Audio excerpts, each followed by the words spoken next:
Sétimo ano, atividade 3. Estudando os números inteiros, nós vamos ver algumas situações em que utilizamos os números inteiros.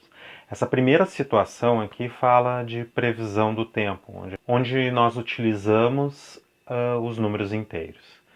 Então aqui a gente vê variação de temperatura, por exemplo, em São Paulo. A temperatura, nesse exemplo aqui, a temperatura mínima hoje 21 graus, máxima 32. É só um exemplo, 32 graus Celsius. Podemos ver a variação de temperatura. Quanto variou de 21 a 32?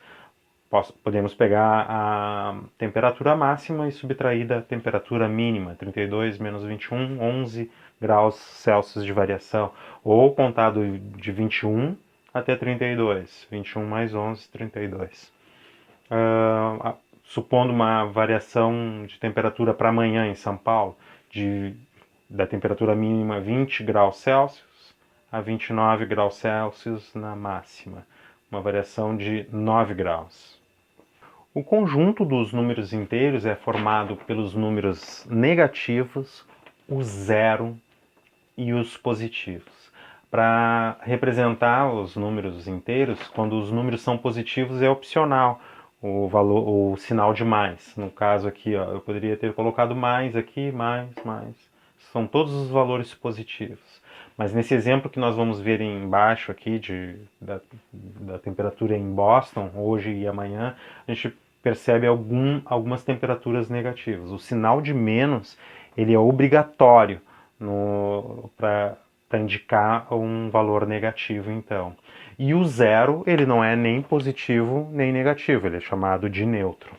Então, para esse exemplo de Boston aqui, hoje, a temperatura mínima é de menos 1 grau Celsius e a máxima de 5 graus. Podemos ver a variação de temperatura contando de menos 1 até 5 graus Celsius.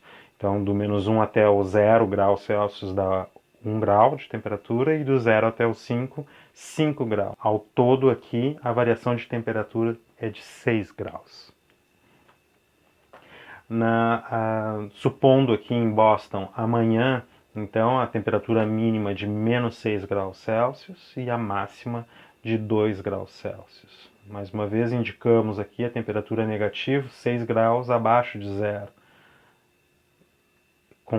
Nós indicamos com menos e depois a máxima aqui de 2 graus Celsius. A variação de menos 6 até 0 graus dá 6 unidades de variação, né, de temperatura, e de 0 até 2, mais 2, então ao total 8 graus de variação de temperatura entre a mínima e a máxima. Nessa situação, vemos um exemplo de extrato bancário, que nós vamos acompanhar o saldo conforme as movimentações então aqui propostas. Observa aqui o saldo no dia 15/4 de R$200. Daí, então, o histórico nos conta aqui que no mesmo dia foi feito um saque de 150. Vamos atualizar esse saldo, então. Eu tinha 200 e foi retirado 150 da conta. Isso aqui me dá um total de 50. Depois, no mesmo dia ainda, foi feito um depósito de R$50. Então, para atualizar o saldo nesse dia, mais R$50, 100. Esse aqui é o total que tinha em conta. Daí, no dia 16/4, foi feito um pagamento de conta no valor de R$130. Então, eu preciso abater. Na verdade, eu sei que o saldo bancário vai ficar abaixo de zero, porque eu tenho R$100 em conta e preciso fazer um pagamento superior ao que eu tenho. Então, a técnica aqui é calcular a diferença e saber que esse saldo é de débito, é de um valor negativo. Então, eu vou pegar o valor maior, que é 130, e retirar os R$100. E a diferença desses dois valores é R$30. Desta forma, eu posso atualizar o saldo ao final do dia 16/4 com um débito, ou seja, um saldo negativo de R$ 30. Nessa situação 3 aqui, de um campeonato de futebol, nós marcamos a posição de um clube em função dos saldos de gols dele, certo? O saldo de gols, na verdade, é a diferença positiva ou negativa entre os gols marcados e os sofridos. Então, quanto maior é a diferença positiva, maior o número de gols marcados em relação aos sofridos. E melhor será a posição do clube. Vamos ver esses dois primeiros exemplos aqui. Então, Corinthians, 34 gols marcados no campeonato, 8 gols sofridos no campeonato. A gente faz a diferença, 34 menos 8, 26 gols de saldo, certo? O Kinderman, 25 gols marcados no campeonato, 7 gols sofridos. Então a diferença de gols, 25 menos 7, 18. Quanto maior é a diferença negativa, maior o número de gols sofridos em relação aos marcados. Daí pior vai ser a posição do clube. Vamos ver esses dois últimos exemplos.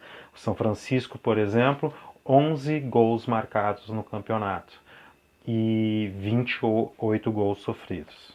A diferença nesse caso é são 11 gols marcados, 28 gols sofridos. Sofreu mais gols do que marcou. Então a diferença de gols é 17. Entretanto, a gente indica que é uma diferença, então, negativa. Nesse caso aqui do Sport Recife, 72 gols sofridos e 9 gols marcados. A diferença de gols, então, dos sofridos para os marcados, é de 63 gols. Entretanto, um saldo negativo é a pior posição da tabela. Na situação 4, nós temos a indicação de altitudes, um exemplo de indicação de altitudes. Tomamos como base o nível do mar, que vai ser então os 0 metros de altitude. Tudo que tiver no mesmo nível do mar é 0 metros de altitude. As altitudes acima do nível do mar nós chamamos de altitudes positivas e abaixo do nível do mar de altitudes negativas. Então, o pico do Monte Everest, por exemplo, fica a 8.850 metros acima do nível do mar. Isso dá aproximadamente 9 quilômetros para cima. Um ponto mais profundo observado no nosso planeta, as fossas das Marinas, como vocês veem no livro. Isso aqui é só um esboço, né? Que fica no Oceano Pacífico aqui. Tem aproximadamente 11 quilômetros de profundidade. Nós indicamos, então, com um sinal negativo, 11.034 metros.